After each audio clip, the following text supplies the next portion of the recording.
పాలు లేదా పెరుగులో చెంచా అవిసె గింజల పొడి వేసుకొని తింటే ఒంటికి ఎంత మంచిదో తెలుసా? వేడి వేడి అన్నంలో కాస్త అవిసె గింజల కారప్పొడి, నెయ్యి వేసుకొని తిని చూడండి.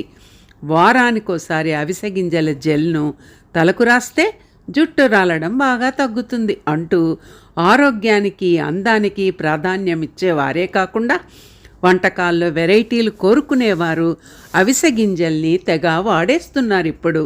దానికి తగినట్లు వాటితో చేసిన ఉత్పత్తులు రకరకాలుగా వచ్చేయడంతో ఒకప్పటితో పోలిస్తే ఇప్పుడు వీటి వాడకం బాగా పెరిగింది.